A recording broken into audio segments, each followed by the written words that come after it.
నిరుద్యోగులకు రాష్ట్ర ముఖ్యమంత్రి జగన్మోహన్ రెడ్డి ఇచ్చిన మాట తప్పారు.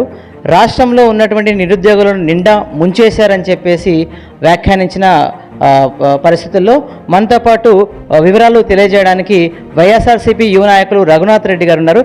సార్ చెప్పండి, జగన్మోహన్ రెడ్డి ఇచ్చిన హామీలు తప్పారు, మాట తప్పము మడమ తిప్పము అన్న ముఖ్యమంత్రి ఎందుకు నిరుద్యోగులను మోసం చేశారని ప్రతిపక్షాలు అయితే విమర్శిస్తున్నాయి. ముందుగా సిఆర్ న్యూస్కి నా నమస్కారాలు. ఈరోజు జగన్మోహన్ రెడ్డి ఎక్కడ ఇచ్చిన మాట తప్పలేదు, మడమ తిప్పలేదు.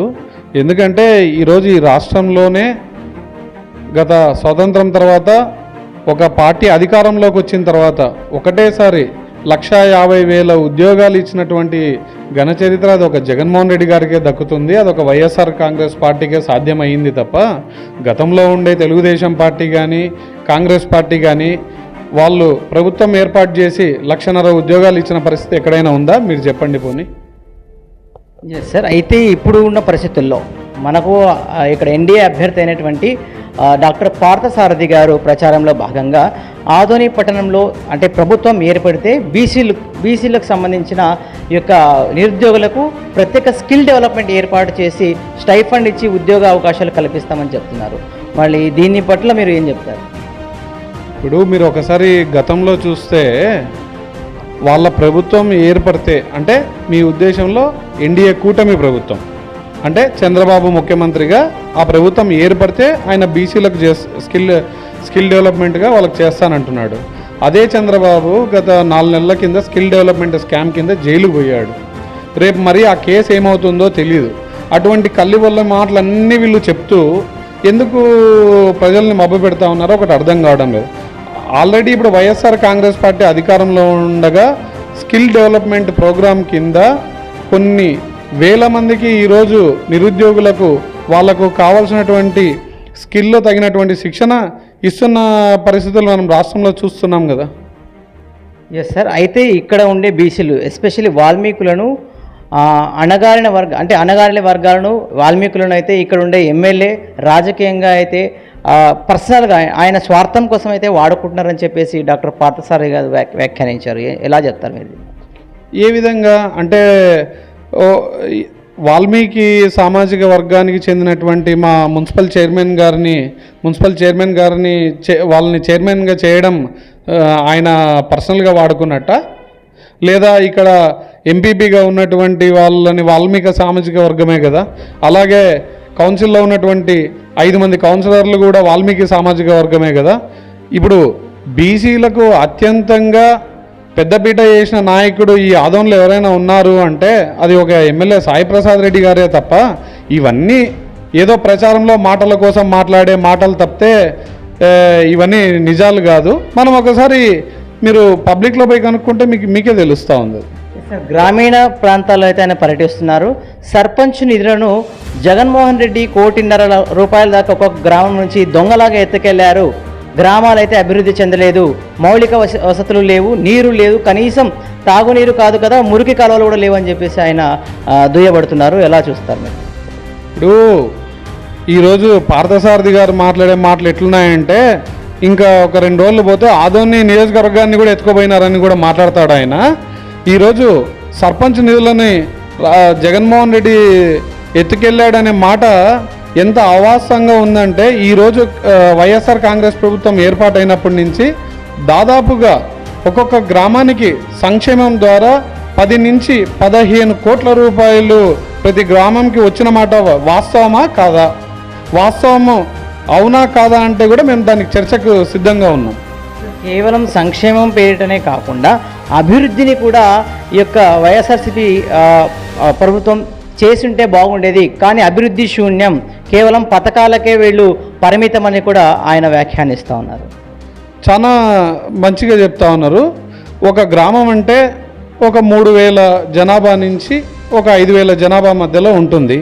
గ్రామం ఒక పరిధి ఎంత ఉంటుంది మనం ఒకసారి చూస్తే ఆ గ్రామ పరిధిలో కావాల్సినటువంటి రోడ్లు ఎన్ని ఉంటాయి, ఆ గ్రామ పరిధిలో కావాల్సినటువంటి డ్రైనేజ్ వ్యవస్థ ఎంత ఉంటుంది, తాగునీరు వ్యవస్థ ఎంత ఉంటుంది.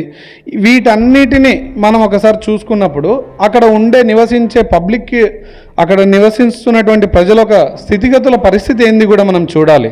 అంటే ఆ గ్రామంలో ఒక రోడ్డు ఉంటే ఆ రోడ్డు వేయడము, ఆ డ్రైనేజ్ వేయడము, ఆ రెండు మాత్రమే అభివృద్ధి అనుకుంటే అక్కడ ఉన్నటువంటి ప్రజానికానికి గత స్వాతంత్రం వచ్చినప్పటి నుంచి ఎస్సీ, ఎస్టీ, బీసీ మైనార్టీలకు ఈ రోజు వరకు కూడా ఎవరు వారి అట్టడుగున ఉన్నటువంటి జీవితాలను పైకి తీసుకొచ్చే కార్యక్రమం ఎవరూ చేయలేదు.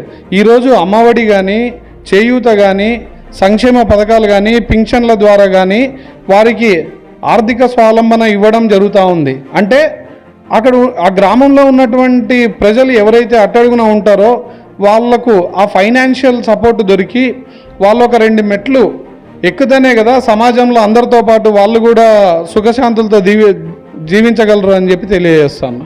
ఎస్ సార్, వాలంటీర్లు కూడా ప్రభుత్వ తొత్తులుగా వివరిస్తున్నారని చెప్పేసి మనకు విపక్షాలు కానీ ఈ యొక్క ప్రతిపక్షాలు అయితే విమర్శిస్తూ ఉన్నాయి. ఇప్పుడు జగన్మోహన్ రెడ్డి ఈ యొక్క వాలంటీర్లకు ఉద్యోగాలు ఇవ్వడం వల్ల పథకాలను చేరవేరుస్తూ ఉన్నారు, అలాగే ప్రచారం కూడా ఇండైరెక్ట్గా చేస్తున్నారని చెప్పేసి ఉద్దేశంతోనే మనకు ఇక్కడికి అంటే విధుల్లోంచి దూరంగా ఉండమని చెప్పేసి ఆదేశించారు.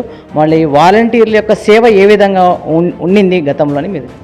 ఇప్పుడు మీరు ఒకసారి చూస్తే 2019లో వైఎస్ఆర్ కాంగ్రెస్ పార్టీ ఏర్పాటైన కొత్త రోజుల్లో చంద్రబాబు నాయుడు మాట్లాడినటువంటి మాట, వాలంటీర్స్ అంటే గోన్ సంచులు మోసే ఉద్యోగం ఇస్తారా అని ఆయన అవహేళనగా మాట్లాడిన మాట మీకు అందరికీ తెలిసిండేదే. అదే వాలంటీరు కరోనా సమయంలో సొంత అన్నదమ్ముళ్ళు కూడా కరోనాలో బారిన పడినటువంటి వ్యక్తి దగ్గరికి పోని పరిస్థితుల్లో వాలంటీర్ ఇంటికి వెళ్ళి అక్కడ ఉన్నటువంటి మెడికల్ కిట్లు అందించడం కానీ, వాళ్ళని క్వారంటైన్కి తరలించడం కానీ వారు చేసినటువంటి సేవల్లో అమోఘం. అదే వాలంటీర్ని మళ్ళీ ఇప్పుడు ప్రచారంలో కొత్తగా మొన్న అదే వాలంటీర్స్ ఎవరు భయపడకండి, నేను 10,000 మీ జీతంగా ఇస్తాను, మీ వాలంటీర్స్ ఉద్యోగాన్ని నేను అలాగే ఉంచుతానని చంద్రబాబు నాయుడు చెప్తా ఉన్నాడు. ఇప్పుడు ఈ 3 విషయాల్లో ఆయన 3 మాట్లాడినటువంటి పరిస్థితుల్లో అంటే వాలంటీర్స్ చేసిన సేవ మనం చూస్తూ ఉన్నాం, వాలంటీర్స్ అందిస్తున్నటువంటి సంక్షేమ పథకాలు మనం చూస్తూ ఉన్నాం. జగన్మోహన్ రెడ్డి గారు ఎంతో దూరదృష్టితో ఆలోచించి పాలనని డైరెక్ట్గా ప్రజలకు ఇంటి దగ్గరికే తీసుకొచ్చే పద్ధతిలో వాలంటీర్ వ్యవస్థను ఏర్పాటు చేస్తే అవహేళనగా మాట్లాడిన వ్యక్తివి నువ్వే. మళ్ళీ అందరూ ఇళ్ళల్లో ఉంటే వెళ్ళి తలుపులు కొడతారా అని మాట్లాడి వ్యంగ్యంగా మాట్లాడిన ఇది వాస్తవం కాదా? అలాగే ఈరోజు అదే వాలంటీర్ని మళ్ళీ నేను అట్లనే పెడతాను, మీ వ్యవస్థను అట్లనే ఉంచుతాను, నేను 10,000 జీతం ఇస్తానని చెప్పడం కూడా అంటే ఒకసారి ఈయన మాటలు ఎట్లుంటాయంటే ఏ రోజుకి ఆ రోజు మాట, నిన్న మాట్లాడిన మాట ఈరోజు ఆ స్టాండ్ మీద ఉండడు. సో వీళ్ళ మాటల్ని పట్టుకొని వీళ్ళు మాట్లాడిన మాటలన్నింటినీ మనం సీరియస్గా తీసుకోవాల్సిన అవసరం కూడా లేదు. ఎందుకంటే ఫైనల్గా ఆ వాలంటీర్ వ్యవస్థ గురించి రేపు ఇంకొక 20 రోజుల్లో ప్రజలు తీర్పు ఇవ్వబోతున్నారు. ఆ తీర్పులో మీకు తెలిసిపోతుంది ఏమనేది.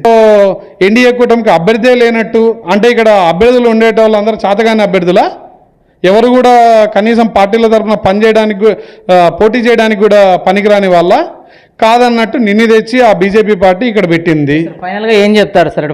అంటే ఖచ్చితంగా ఈ ఎన్నికల్లో ఎమ్మెల్యే సాయి ప్రసాద్ రెడ్డి గారు హ్యాట్రిక్ కొట్టబోతున్నారా? ఖచ్చితంగా సాయి ప్రసాద్ రెడ్డి గారు రేపు 30 నుంచి 50 వేల మెజార్టీతో రేపు గెలవబోతూ ఉన్నారు. అది మనం ఇంకొక 20 రోజుల్లో మనం చూస్తాము. ఏవైతే పార్థసారథి గారు అనుచిత వ్యాఖ్యలు చేస్తూ ఉన్నారో, ఎందుకంటే ఆయన ఒక విద్యావంతుడు కానీ బుద్ధిహీనంగా మాట్లాడకూడదు. ఎందుకంటే ఒక విద్యావంతునిగా నువ్వు ఉండి ఒక ఎమ్మెల్యే గారి మీద ఉన్నవి లేనివి అసలు కల్పితం చేసి మరి నీకు ఎవరైనా ఈ విధంగా మాట్లాడమని చెప్తా ఉన్నారో, నీకు తెలిసి మాట్లాడుతున్నారో తెలియక మాట్లాడుతూ ఉన్నారు. ఎందుకంటే మొన్న ఆయన చాలా వ్యంగ్యంగా మాట్లాడడం జరిగింది. కానీ ఎక్కడైనా మా ఎమ్మెల్యే సాయి ప్రసాద్ రెడ్డి గారు ఒక్క మాట మీ గురించి గత వారంలో మీరు ఇన్ని మాటలు మాట్లాడితే ఆయన మాట్లాడడం జరిగిందా? అది మా నాయకుడు ఒక సంస్కారం.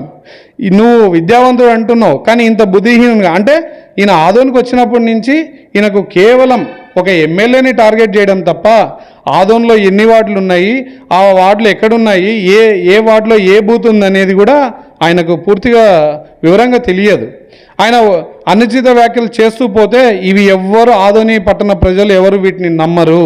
కావాలంటే మీరు రేపు 13వ తారీఖు పోలింగ్లో మీకు ఈ విషయం క్లుప్తంగా తెలిసిపోతా ఉంది. ఎస్ అయితే ఎన్డీఏ అభ్యర్థి అయినటువంటి డాక్టర్ పార్థసారథి గారు చేస్తున్న వ్యాఖ్యలపై ప్రజలు నమ్మే పరిస్థితులు లేరు.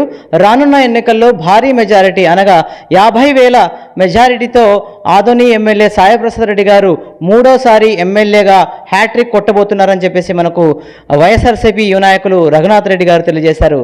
కెమెరా పర్సన్ వీరేష్తో రాజారంగ, సిఆర్ న్యూస్.